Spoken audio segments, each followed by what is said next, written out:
You're about to learn how to turn this prickly fruit into this beautiful juice without fire and without the mess of a blender. To get started, all you need is a pair of gloves, a set of tongs, a good knife, and a bucket full of water. When picking, avoid the unripened fruit.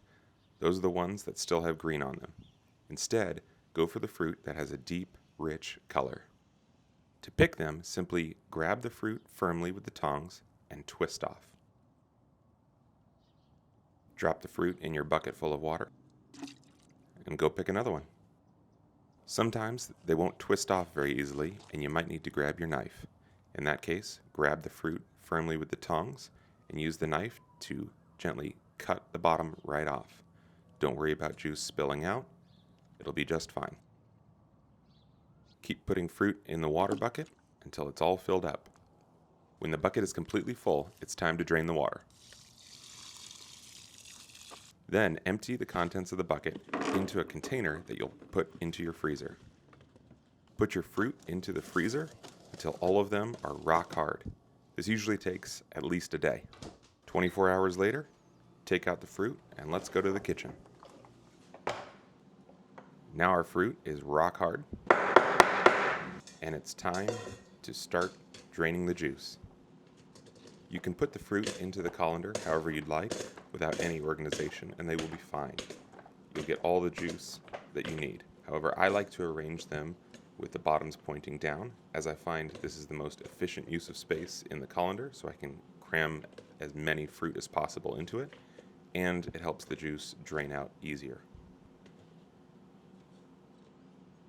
After letting them sit for another day, you'll find they're much less plump. It will turn into a whole bunch of wilted prunes, and when you lift up the colander, you'll see a whole bunch of juice ready to be filtered. Grab a container to pour it into, as you will want to refrigerate this until you use it.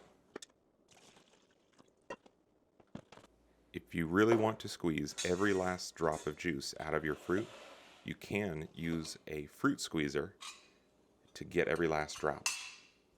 Simply fill the fruit squeezer up with as many fruit as possible. I can usually get 3 or 4 in there. And then press it as hard as you can.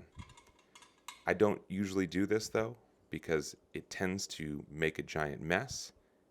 You do get some juice, but it tends to be cloudy and you shoot seeds and purple juice all over your counter. You'll have to make the call if the juice is worth the squeeze.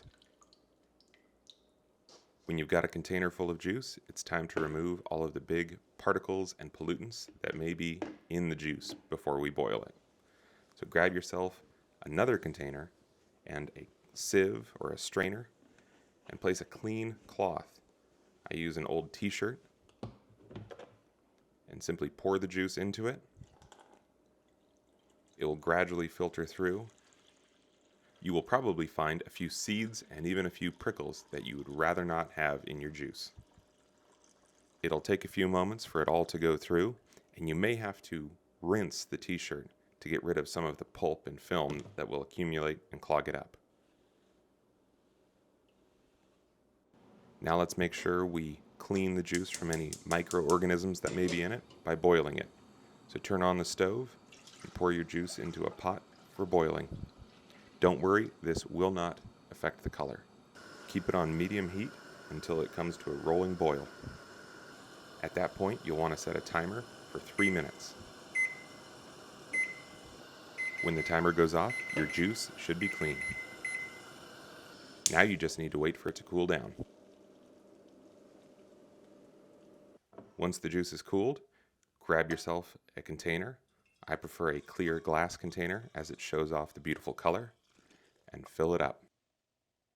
And just like that, you've got beautiful, delicious, pure prickly pear juice the easy way to put in your lemonade, your margaritas, or turning into syrup. Enjoy.